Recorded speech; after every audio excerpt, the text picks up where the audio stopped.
I was taught from a very young age to just block out the noise and always dream big and believe that I can do anything I want to do.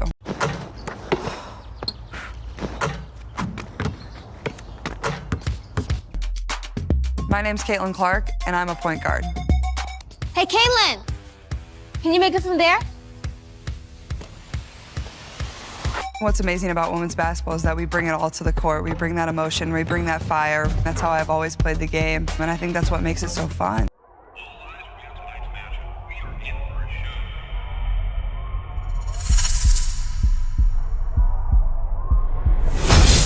Nike did not simply release another commercial. They quietly laid out a future plan. Massive money, global celebrities, and a message so understated that most fans walked right past it. This was not about humor, not about shooting range, and not basic marketing. It was a blueprint. What Nike chose to do with Caitlin Clark points directly to what comes next, and why 2026 is set to reshape women's basketball in a serious way. You have already seen it. Recognizable faces, loud personalities, and that laid-back disbelief people pretend is harmless. The doubt feels light, almost playful. Then Caitlin steps forward. No debates, no explanations, no performance. Just the ball, the motion, and the outcome. Hey, Caitlin, how about from here? Come on, guys. Yeah, she can't make it from there. No chance. Caitlin, from me to left. You got it. I'm not even gonna ask. Nike named the campaign From Anywhere. Most viewers took it at face value. Deep shots, logo pull-ups, long-range highlights. That was never the real message. Nike was not pushing distance. They were pushing inevitability. Nike understands something many brands overlook. Great athletes do more than win. They reset what people expect. Caitlin Clark does not hit shots in spite of doubt. She hits them because of it. That is why the commercial does not hype her first. It challenges her first. Nike did not create that storyline. They captured it.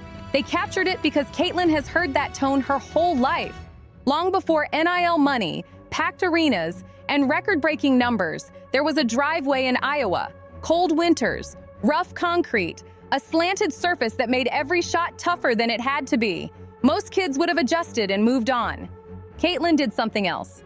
She asked her dad to rip up the grass, not to make it look better, not for comfort. She wanted space to shoot from deeper. She wanted a full three-point line. That choice matters more than it seems. It shows how her mind works. She does not work around limits. She gets rid of them. As Caitlin Clark climbed from one level to the next, the voices never disappeared. They just changed uniforms. Too small, too slow. That style will not translate here. High school coaches said college defenders would expose her. College analysts said pros would neutralize her. WNBA commentators claimed her range would shrink once the athletes got faster and stronger. Different stages, same script, and every time, the ending stayed the same. She did not trim her game to survive. She widened it to dominate. Early on, people mistook volume for recklessness. They saw deep shots and assumed risk. What they missed was control, footwork, balance, shot selection that was calculated, not chaotic. Over time, the pattern became impossible to ignore. This was not a shooter gambling on confidence. This was precision stacked on repetition. Night after night, the same outcomes kept showing up. Defenses tried everything. Sitting back did not work. Stepping up opened driving lanes. Trapping high turned into instant punishment. Pressing full court drained energy and exposed spacing. There was no clean answer because she was not attacking one defender. She was attacking structure. That forced a shift. Coaches stopped preparing for a team and started preparing for a force. Scouting reports expanded. Practice plans changed. Entire game plans revolved around where she might pull up from, not where she was supposed to. That kind of gravity bends the floor in ways statistics do not fully capture. What followed was expectation. Shots that once shocked crowds started feeling inevitable. Clark from the low goal! She gets it out of that left hand, and it's money. You bet! He's trying to redirect a pass. Clark. Oh my! Clark, can she answer? Of course. You better be careful. There might be another one coming right here. Ducharme has good size. Clark steps into a deep three. A long a late closeout, a defender leaning the wrong way, a split-second window opening. The response came before the ball even left her hands. That is when the sport started moving around her instead of against her. Nike saw that before most people did. They did not study Caitlin Clark as a shooter. They studied her impact, how space changed when she crossed half court, how defenders hesitated, how fans leaned forward earlier in games and stayed locked in longer. That is leverage. That is not about mechanics. That is about influence reshaping behavior. The celebrities in that commercial were not placed there for decoration. They represented a very specific kind of doubt, the casual kind, the smiling kind, the kind that pretends to be harmless while quietly dismissing what is coming. Hey, Caitlin from here might be impressive. Am I right? Whatever, Che. So right here. From there!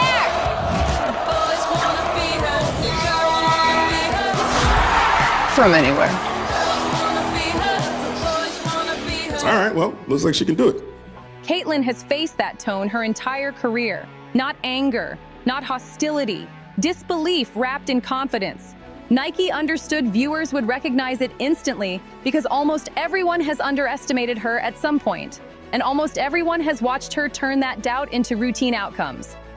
Then her rookie season arrived, and the volume went up. Veterans questioned the attention. Media voices waited for regression. Fans sat back expecting reality to level things out. Instead, reality adjusted. The pace did not slow. The pressure did not shake her. The influence expanded. That is when the conversation stopped being about whether she belonged and started becoming about how much the league would have to change to keep up. At that point, the debate was no longer about shots. It was about structure. And once structure starts shifting, there is no going back. And the numbers backed it up in a way the league could not ignore. Ratings surged when she played and dipped when she did not. Cities felt the difference. Merchandise sales showed it. Sponsors tracked it closely. Caitlin Clark generated an estimated $36 million in economic impact on her own. That accounted for nearly 27% of the league's total economic impact, even while she missed time. That is not popularity. That is structural influence. For the first time, the WNBA had hard evidence, not projections or hopeful forecasts. One player could move the entire business. Once that reality is on paper, it does not disappear overnight. Then came the quiet shock. Caitlin Clark's signature Nike shoe, scheduled for spring 2026. Not leaked, not rushed, not accidental. Nike slowed the rollout deliberately because this was never about speed. It was about scale. By 2026, the timing locks in. Caitlin healthy, league momentum rising, global attention growing. Nike leadership has already framed it clearly. CEO Elliott Hill emphasized they are building this with her. I think we already see the impact of the WNBA and then the impact that women's sports is having around the world. And because of the great performances these athletes were having, a Sabrina shoe, an Asia shoe, and now a Caitlin shoe. And so it unlocked, we believe, opportunities for the game of basketball. We already saw it making movements. Not simply stamping her name on a product, the design story matters. Nothing launches until it is done right. That level of patience signals just how big this project really is. Most signature shoes follow a familiar formula: flashy hype, heavy focus on individual branding. Caitlin rejected that approach. This shoe is not about exclusivity. It is about access. Youth programs, grassroots basketball, global reach, even international expansion is part of the vision. China was mentioned for a reason. Caitlin has been clear from the start. Visibility alone is not the goal. Opportunity is the point.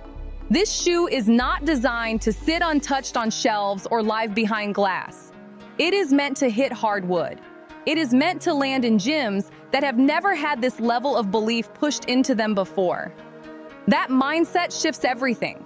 Look at how Caitlin Clark moves now. She lifts teammates instead of stacking credit. She redirects praise instead of collecting it. Aaliyah Boston, Lexi Hull, Kelsey Mitchell.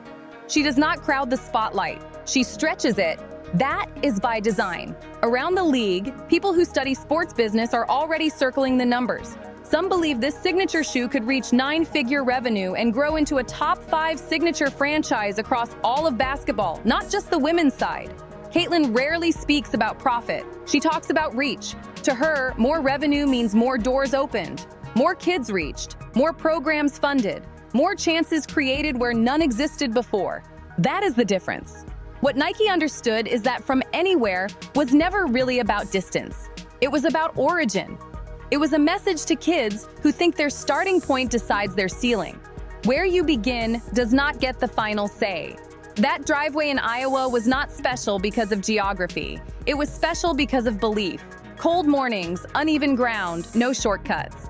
Like begging my dad to tear up some grass and pour more concrete so I could have an entire three-point line in my driveway. Did that really happen? You extended your range by dumping more concrete? Yeah, because it was kind of slanted. Our driveway was slanted, so I only had a three-point line on one side of the driveway. So I told my dad he had to tear up all this grass, and he did. Caitlin Clark did not stumble into success. She built a path and followed it with purpose. Doubt turned into distance. Distance turned into confidence. Confidence turned into influence. Influence turned into opportunity. That sequence matters because it can be repeated. That blueprint does not stop with her. It multiplies when the right systems support it. That is why 2026 matters. This is not just a return season. It is a marker. A moment where women's basketball steps fully into global branding space that once felt locked behind men's sports. Bigger platforms, bigger expectations, bigger responsibility. Caitlin sits at the center of that shift, not as a lone star, but as a connector. The shoe reflects that. It is built for access, not exclusivity. Youth gyms, community courts, international growth, global visibility tied to real participation. China was mentioned for a reason. The plan already stretches beyond borders. This is not about flex culture or collector hype. It is about putting tools in hands that were overlooked for decades.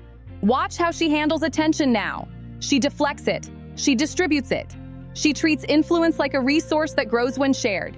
That attitude is rare at this level, and it is exactly why Nike waited. No rush, no leaks, no half-built rollout. They aligned the timing because they understand scale only works when the foundation is solid. That kid shooting alone in freezing weather was not just building range. She was building leverage. She was building proof. Proof that belief, when paired with work, can move systems that once felt immovable. So the real question is not about a shoe, it is about what follows.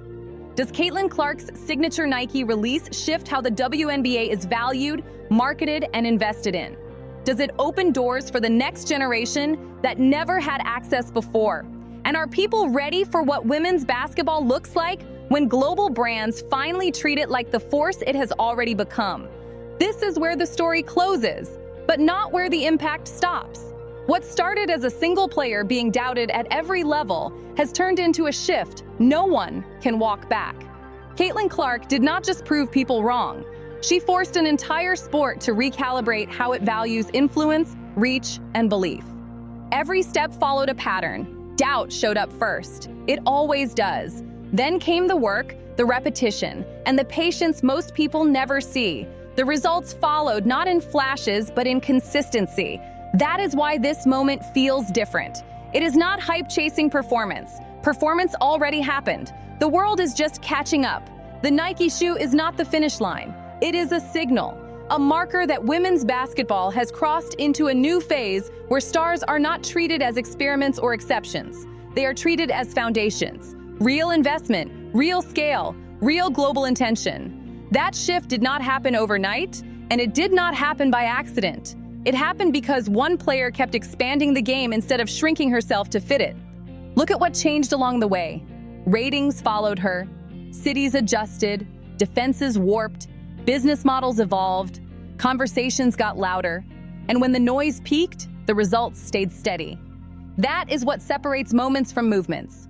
Movements hold up under pressure. Caitlin Clark never asked to be the center of everything. She built something that pulled everything toward her. Teammates rose, the league stretched, fans leaned in earlier and stayed longer. Young players saw themselves differently, not because someone told them to believe, but because they were shown proof. That is the real legacy taking shape. Not just records, not just shoes, a repeatable pathway. From overlooked beginnings to undeniable presence, from doubt to opportunity, from one driveway to global courts. And this is why 2026 matters, not as a prediction, but as a confirmation. Women's basketball is no longer asking for space. It is taking it. Brands are no longer testing the waters. They are committing. The audience is no longer niche. It is expanding, sticking, and demanding more. Stories like this do not end cleanly. They open doors. They raise expectations. They make it harder to look away the next time a player is underestimated. That is the real shift happening right now, whether people admit it or not. If you want to stay ahead of where this league, this business, and this culture are going next, pay attention to the signals, not the headlines. That is what Courtside Leaks exists for, breaking down what the numbers mean, what the moves signal, and what is coming before it becomes obvious. Because by the time everyone agrees something has changed, the next chapter is already underway. We've got every angle covered, every leak, every backstage twist, every moment they won't show you. Hit like, subscribe, drop a comment, and share this video. Stay locked in with Courtside Leaks, your home for the truth behind the WNBA headlines.